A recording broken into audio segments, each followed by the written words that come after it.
ನಮ್ಮ ಪಂಚತಂತ್ರದ ಕಥಾಸರಣಿಗೆ ಮತ್ತೆ ನಿಮಗೆಲ್ಲ ಸ್ವಾಗತ. ಕಳೆದ ಬಾರಿ ಬುದ್ಧಿವಂತ ಕಾಗೆಗಳು ಹೇಗೆ ವಿಷಕಾರಿ ಸರ್ಪವನ್ನು ಸೋಲಿಸಿದ್ವು ಅನ್ನೋದ್ರ ಬಗ್ಗೆ ಕೇಳಿದ್ವಿ.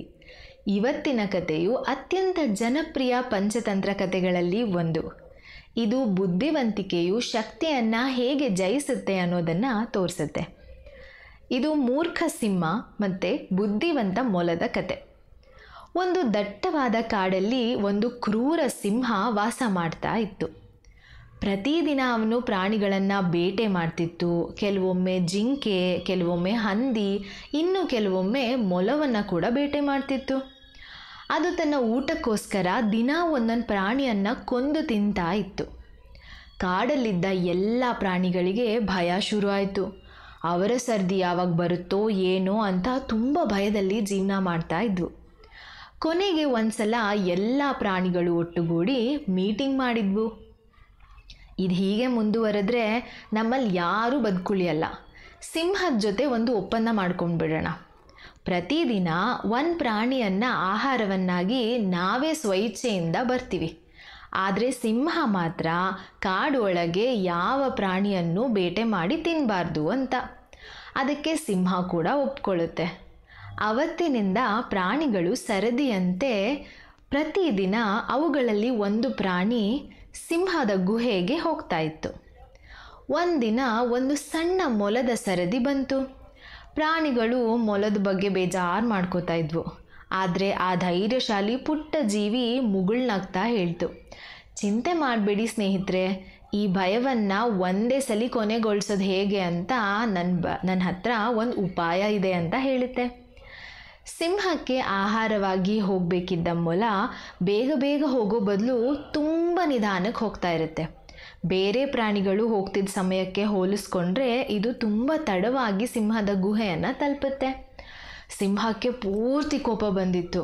ಅದು ಕೋಪದಿಂದ ಮೊಲಕ್ಕೆ, ಇಷ್ಟು ಸಣ್ಣ ಪ್ರಾಣಿ ನೀನು, ಎಷ್ಟೊತ್ತು ಕಾಯಿಸಿದ್ದು ನನ್ನನ್ನು ಈಗಲೇ ಕೊಂದು ತಿನ್ಬಿಡ್ತೀನಿ ಅಂತ ಜೋರಾಗಿ ಗರ್ಜನೆ ಮಾಡ್ತು. ಆಗ ಮೊಲ ಸಿಂಹಕ್ಕೆ ನಮಸ್ಕಾರ ಮಾಡಿ, ರಾಜ ಸಿಂಹ, ನಾನು ಬೇಕು ಅಂತ ತಡವಾಗಿ ಬರಲಿಲ್ಲ. ದಾರಿಯಲ್ಲಿ ಬರುವಾಗ ಒಂದು ಸಿಂಹ ನನ್ನನ್ನು ತಡೀತು. ಅದು ಈ ಕಾಡಿನ ನಿಜವಾದ ರಾಜ ನಾನು ಅಂತ ಹೇಳಿ ನಾನೇ ನಿನ್ನನ್ನು ತಿನ್ಕೊಂಡು ಬಿಡ್ತೀನಿ ಅಂತ ಹೇಳ್ತು. ನಾನು ಹೇಗೋ ಕಷ್ಟಪಟ್ಟು ತಪ್ಪಿಸ್ಕೊಂಡು ಬಂದು ನಿಮಗೆ ಈ ವಿಷಯ ತಿಳಿಸೋಣ ಅಂತ ಓಡೋಡಿ ಬಂದೆ ಅಂತ ಹೇಳ್ತು. ಕೋಪದಿಂದ ಸಿಂಹ ಜೋರಾಗಿ ಗರ್ಜನೆ ಮಾಡಿ, ನನ್ನ ಕಾಡಲ್ಲಿ ಇನ್ನೊಂದು ಸಿಂಹ ಇದೆಯಾ, ಅದನ್ನು ಈಗಲೇ ನನಗೆ ತೋರಿಸು, ನಾನು ಅದನ್ನು ಕೊಂದು ಈ ಕಾಡಿನ ನಿಜವಾದ ರಾಜ ನಾನೇ ಅಂತ ಎಲ್ರಿಗೂ ತೋರಿಸ್ತೀನಿ ಅಂತ ಹೇಳುತ್ತೆ. ಬುದ್ಧಿವಂತ ಮೊಲ ಸಿಂಹವನ್ನು ನೀರಿನಿಂದ ತುಂಬಿರೋ ಆಳವಾದ ಬಾವಿಗೆ ಕರ್ಕೊಂಡು ಹೋಗುತ್ತೆ. ಅಲ್ಲಿ ಹೋಗಿ ಮೊಲ ಹೇಳುತ್ತೆ, ಮಹಾರಾಜ, ಆ ಸಿಂಹ ಇದೇ ಬಾವಿ ಒಳಗಿರೋದು ಅಂತ. ಸಿಂಹ ಆ ಬಾವಿ ಒಳಗೆ ಇಣುಕಿ ನೋಡಿದಾಗ ನೀರಲ್ಲಿ ತನ್ನದೇ ಆದ ಪ್ರತಿಬಿಂಬವನ್ನು ನೋಡುತ್ತೆ. ಅದು ಇನ್ನೊಂದು ಸಿಂಹ ಬಾವಿಯಲ್ಲಿದೆ ಅಂತ ಭಾವಿಸಿ ಜೋರಾಗಿ ಗರ್ಜನೆ ಮಾಡುತ್ತೆ. ಪ್ರತಿಬಿಂಬ ಕೂಡ ಗರ್ಜನೆಯನ್ನು ಮಾಡುತ್ತೆ. ಕೋಪಗೊಂಡ ಸಿಂಹ ದಾಳಿ ಮಾಡೋಕ್ಕೆ ಬಾವಿಗೆ ಹಾರಿ ತಕ್ಷಣ ಮುಳುಗೋಗುತ್ತೆ. ಮೊಲ ವಾಪಸ್ ಬಂದು ಎಲ್ಲ ಪ್ರಾಣಿಗಳಿಗೂ ನಡೆದ ಘಟನೆಯನ್ನು ಹೇಳುತ್ತೆ.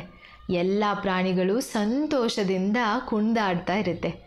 ಆ ದಿನದಿಂದ ಕಾಡು ಭಯದಿಂದ ಮುಕ್ತವಾಗುತ್ತೆ ಮತ್ತು ಬುದ್ಧಿವಂತ ಮೊಲವನ್ನು ಎಲ್ಲರೂ ಕೊಂಡಾಡೋಕ್ಕೆ ಶುರು ಮಾಡ್ತಾರೆ. ಬುದ್ಧಿವಂತಿಕೆಯು ಕ್ರೂರ ಶಕ್ತಿಗಿಂತ ಬಲಶಾಲಿಯಾದದ್ದು.